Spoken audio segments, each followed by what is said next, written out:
주님의 은혜와 사랑에 감사를 드립니다. 새로운 한 날을 허락하시고 말씀과 기도함으로 새로운 한 날을 시작하려고 하는 우리 모든 성도들의 마음을 인도하시고 그 모든 것들 가운데 승리하신 예수 그리스도의 승리를 함께 바라볼 수 있는 귀한 영광의 날로 인도하여 주시옵소서. 예수님의 이름으로 기도하옵나이다. 아멘. 찬송가 336장 환난과 핍박 중에도 함께 찬송합니다.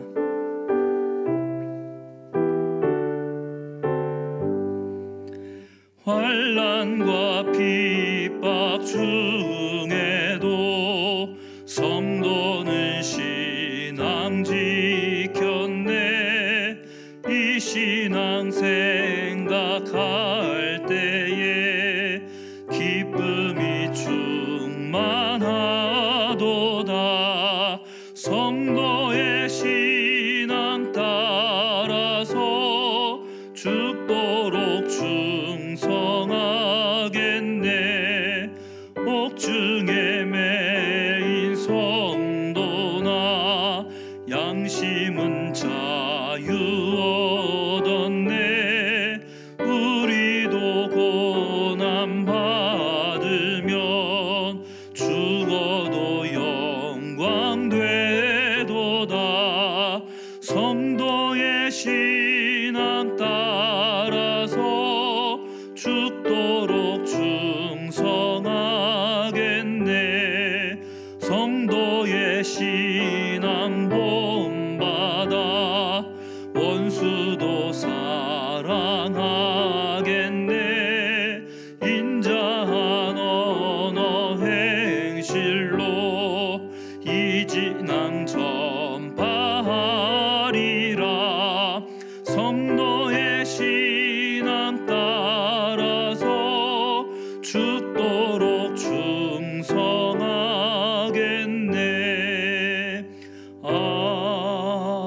아멘. 아멘. 오늘 함께 나눌 말씀은 고린도후서 12장 11절로 21절까지의 말씀입니다.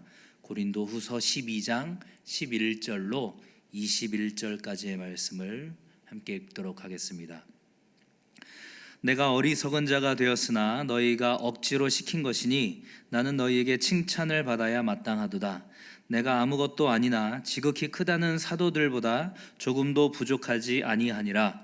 사도의 표가 된 것은 내가 너희 가운데서 모든 참음과 표적과 기사와 능력을 행한 것이라.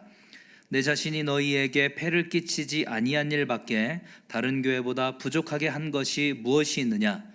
너희는 나의 이 공평하지 못한 것을 용서하라. 보라, 내가 이제 세 번째 너희에게 가기를 준비하였으나 너희에게 폐를 끼치지 아니하리라. 내가 구하는 것은 너희의 재물이 아니요 오직 너희니라. 어린아이가 부모를 위하여 재물을 저축하는 것이 아니요 부모가 어린아이를 위하여 하느니라. 내가 너희 영혼을 위하여 크게 기뻐함으로 재물을 사용하고 또 내 자신까지도 내어주리니 너희를 더욱 사랑할수록 나는 사랑을 덜 받겠느냐? 하여간 어떤 이의 말이 내가 너희에게 짐을 지우지는 아니하였을지라도 교활한 자가 되어 너희를 속임수로 취하였다 하니 내가 너희에게 보낸 자 중에 누구로 너희의 이득을 취하더냐? 내가 디도를 권하고 함께한 형제를 보내었으니 디도가 너희의 이득을 취하더냐? 우리가 동일한 성령으로 행하지 아니하더냐? 동일한 보조로 하지 아니하더냐? 너희는 이때까지 우리가 자기 변명을 하는 줄로 생각하는구나. 우리는 그리스도 안에서 하나님 앞에 말하노라. 사랑하는 자들아, 이 모든 것은 너희의 덕을 세우기 위함이니라. 내가 갈 때에 너희를 내가 원하는 것과 같이 보지 못하고 또 내가 너희에게 너희가 원하지 않는 것과 같이 보일까 두려워하며 또 다툼과 시기와 분냄과 당 짓는 것과 비방과 수군거림과 거만함과 혼란이 있을까 두려워하고 또 내가 다시 갈 때에 내 하나님이 나를 너희 앞에서 낮추실까 두려워하고 또 내가 전에 죄를 지은 여러 사람의 그 행한 바 더러움과 음란함과 호색함을 회개하지 아니함 때문에 슬퍼할까 두려워하노라.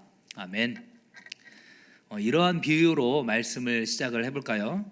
여러분의 사랑하는 자녀들이 다른 사람들에게 부모인 여러분들을 험담하는 그런 말을 들었다고 가정을 해봅시다. 정말로 말도 안 되고 유치하게 짝이 없는 그저 헛웃음만 나오는 그러한 험담을 여러분들의 자녀들에게 했다면 여러분들은 기분이 어떠실 것 같습니까? 만약에 저 같으면 기분은 좀 나쁠 수도 있겠지만 그렇게 대수롭게 여기지는 않을 것 같습니다. 왜냐하면 그러한 말들을 듣고 나의 자녀들이 크게 반응하지 않을 거라는 믿음이 있기 때문이죠. 그런데요, 만약에 우리의 자녀들이 그러한 부모에 대한 험담을 듣고 이 부모님의 정체성을 의심하게 된다면 그때는 어떨까요? 그렇다면 그때는 얘기가 달라지겠죠. 나에 대해서 험담을 늘어놓은 그 사람이 괘씸하게 느껴지겠지만 그보다도 더 큰 마음이 있죠. 그런 말도 안 되는 얘기를 듣고 마음이 흔들리는 자녀들의 모습을 보면서 굉장히 서운하고 실망하게 될 것 같습니다. 지금 오늘 본문의 바울의 심정이 바로 그러한 상황과 같지 않을까 생각을 해봅니다. 말도 안 되는 거짓 교사들의 그러한 험담을 듣고 마음이 흔들리는 고린도 교회 성도들을 바라보면서 바울은 많은 실망과 낙담이 되었을 것입니다. 여러 지역을 돌아다니면서 복음을 전하는 이 순회 선교사들은 바울이 고린도 교회에서 어떠한 경제적인 후원도 받지 않은 것을 가지고 딴지를 걸고 있습니다. 바울이 왜 후원을 받기를 거절했겠습니까? 그는 사도가 아니기 때문이죠. 이렇게 공격을 하는 것이죠. 다른 교회에서는 후원을 받았는데 왜 유독 고린도 교회에서는 후원 받기를 사도 바울이 거절했을까요? 그것은 사도 바울이 그럴 만한 자격이 없기 때문입니다. 혹은 고린도 교회 여러분들을 사랑하지 않기 때문입니다. 이런 식으로 고린도 교회 성도들에게 바울을 비난하는 말을 서슴지 않았던 것이죠. 이 처음에 바울은 이러한 비난에 대해서 굳이 어떠한 설명할 필요를 느끼지 못했을 것 같습니다. 왜냐하면 고린도 교회 성도들이 그 모든 것들을 잘 분별할 것을 기대했겠죠.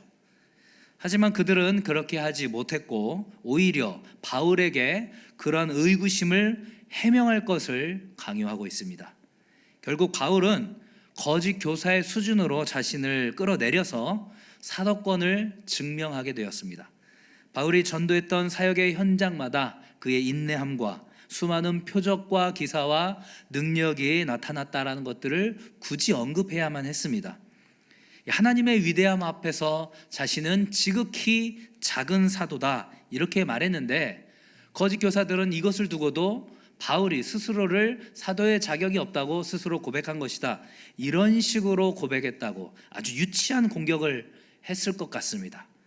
그래서 바울은 지극히 크다고 말하는 그 사도들 앞에서 내가 조금도 부족하지 않다, 내가 지극히 작은 자라고 말하는 것은 하나님의 위대하심 앞에서의 경외하는 표현이었다 이런 식으로 지금 표현을 굳이 해야만 했던 것이죠.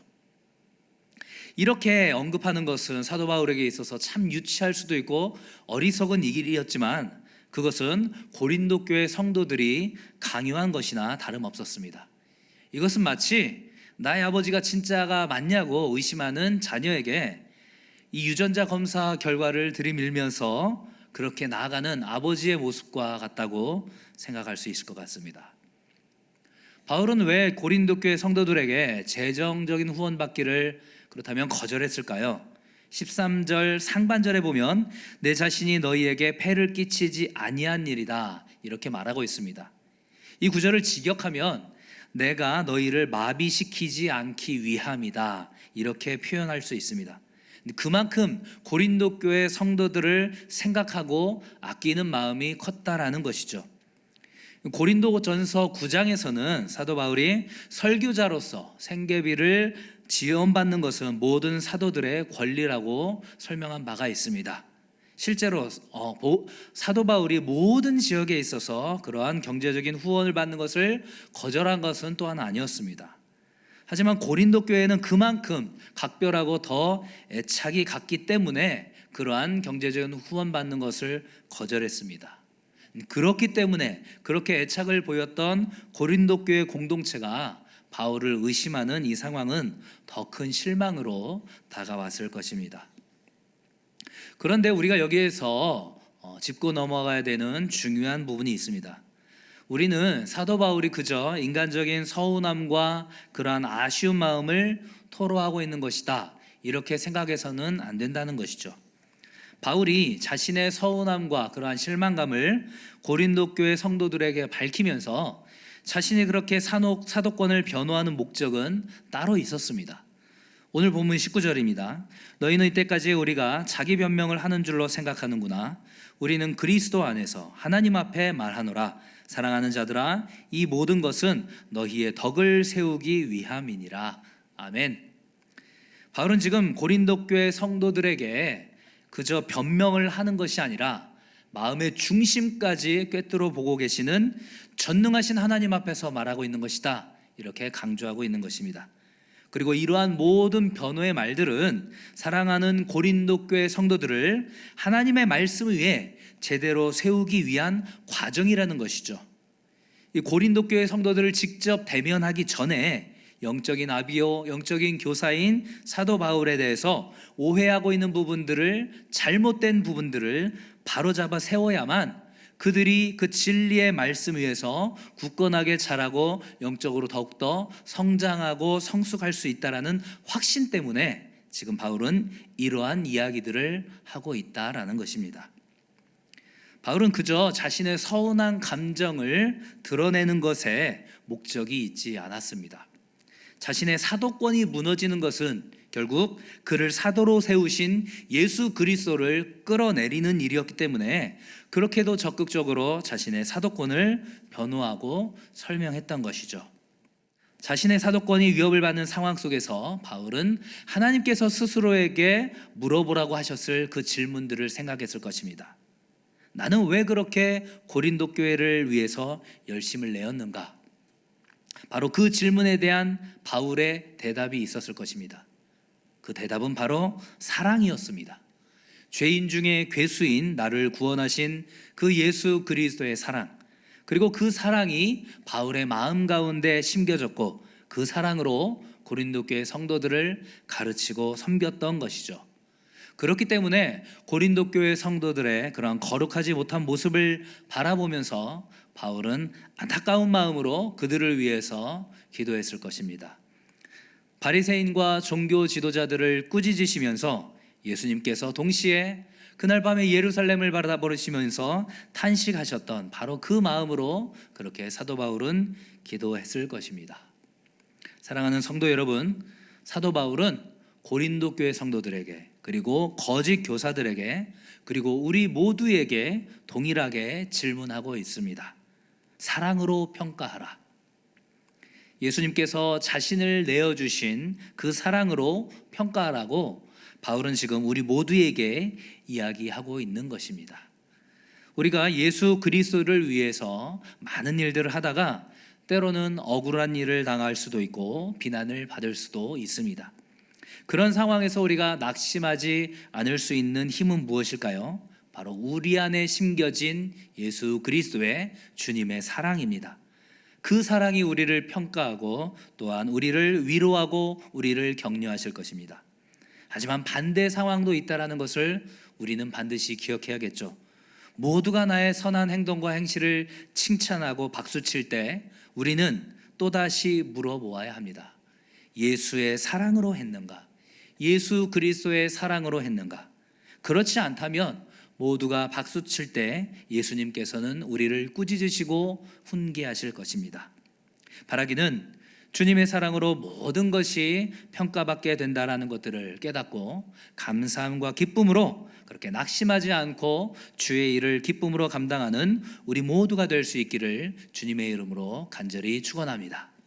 이 시간 선포된 말씀을 두고 함께 기도하며 나갈 때 우리 마음 가운데 예수 그리스도의 사랑이 온전히 심겨지게 하시고 우리가 모든 그러한 선행을 행할 때 그 사랑으로 평가받게 된다는 것들을 기억하며 나갈 수 있도록 해달라고, 그래야 해서 낙심하지도 않게 하시고 교만하지도 않게 해달라고 이 시간 함께 기도하며 나가겠습니다. 기도하겠습니다. 주님의 은혜와 사랑에 감사를 드립니다.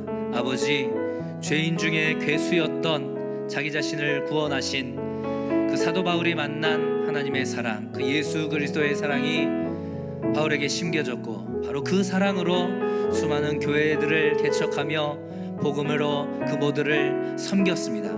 특별히 고린도 교회 성도들에게는 그들에게 혹시 폐가 될까봐, 그들의 삶을 마비시키게 될까봐 아버지 재정적인 후원까지도 거절하면서 그들을 섬겼지만, 오히려 그것이 거짓 교사들에게 유치한 핑계가 되고 구실이 되었고, 아버지 그 모든 것들의 현혹이 되어서 사도 바울의 그 사도권을 의심하는 고린도 교회 성도들을 향하여서 아버지 그 사도 바울의 사도권을 변호하는 가운데, 아버지 그 모든 것들은 자기 자신을 그저 해명하기 위함이 아니고, 변명하기 위함이 아니고, 아버지 그 서운할 수 있는 상황 가운데서도 오히려 그 고린도 교회 성도들을 진리의 말씀 위에서 더욱더 굳건히 세우기 위한 노력이었다는 것들을 우리가 생각하게 됩니다. 아버지 우리의 모든 행동들, 우리의 모든 마음들 사랑으로 평가받게 된다는 것들을 생각하면서 두렵고 떨림으로 우리의 모든 행실들을 그렇게 이루어나가길 소망합니다. 아버지 때로는 우리가 주의 일들을 감당하다가 억울한 일을 당할 수도 있고 비난을 받을 수도 있겠지만, 아버지 주님께서 주신 그 사랑으로 할 때 그 모든 것들을 연연해하지 않고 담대하게 해갈 수 있을 줄 믿습니다. 아버지 때로는 우리의 선한 행실을 가지고 사람들이 칭찬하더라도 우리의 마음 가운데 단순한 의무심이나 아버지 다른 사람들에 대한 평가가 두려워서 한다면 그 모든 것들을 주님께서 훈계하실 것을 생각합니다. 아버지 우리의 마음 가운데 주님의 사랑이 온전히 심겨지게 하여 주시옵시고, 아버지 내 안에 살아계신 그 성령 하나님의 역사하심을 우리가 바라볼 수 있도록 주여 함께하여 주시옵소서. 주님의 은혜와 사랑에 감사를 드립니다. 아버지 고린도 교회 그렇게 패역하고 정말로 굳어져 있는 모습을 보면서 사도 바울은 회심하기 전에 자신의 모습을 바라보았을 것 같습니다. 주님, 저의 모습이 마치 저러했었지요. 저의 모습이 저렇게 생명까지도 내어주신 예수 그리스도를 나몰라라 하는 그 모습과 같았지요. 오히려 고린도 교회의 그런 패역하고 부도덕한 모습을 보면서 사도 바울은 자신의 그 과거를 회상하며 더욱더 회개하였을 것이고, 그리하여서 더욱더 하나님의 사랑을 깨닫게 되었을 것이고, 그 마음으로 담대하게 고린도 교회 성도들에게 전하였을 것입니다. 아버지 우리의 모든 것들 사랑으로 평가받게 된다는 것들을 생각하면서 두렵고 떨림으로 우리의 그 선행을 이루어가게 하여 주시옵시고, 아버지 그 모든 것들 가운데 때로는 우리의 모든 일들 가운데 낙심하게 될 만한 일들이 있을지라도, 억울한 일을 당하고 비난받게 된다 할지라도 그 모든 것들이 주님의 사랑으로 하게 된 것인지를 늘 점검하며 나아가는 우리 모든 성도들, 우리의 모든 공동체 될 수 있도록 주여 함께하여 주시옵소서. 예수님의 이름으로 기도하옵나이다. 아멘. 주기도문 하시겠습니다. 하늘에 계신 우리 아버지여, 이름이 거룩히 여김을 받으시오며 나라의 임하옵시며 뜻이 하늘에서 이룬 것 같이 땅에서도 이루어지이다. 오늘날 우리에게 일용할 양식을 주옵시고, 우리가 우리에게 죄 지은 자를 사하여 준 것 같이 우리 죄를 사하여 주옵시고, 우리를 시험에 들게 하지 마옵시고 다만 악에서 구하옵소서. 대개 나라와 권세와 영광이 아버지께 영원히 있사옵나이다. 아멘. 이 시간 이어서 기도하며 나아갈 때 우리의 다음 세대들을 위해서 기도하기를 원합니다. 주일학교와 우리 교사들을 위하여서, 또한 전인격적인 성장과 행복한 가정을 위해서 기도해 주시고, 입원 중인 환우와 투병 중인 환우, 그리고 군입대한 가정을 위해서 이 시간 함께 기도해 주시고, 개인적인 기도의 제목을 두고 이어서 기도하기를 원합니다. 기도하겠습니다.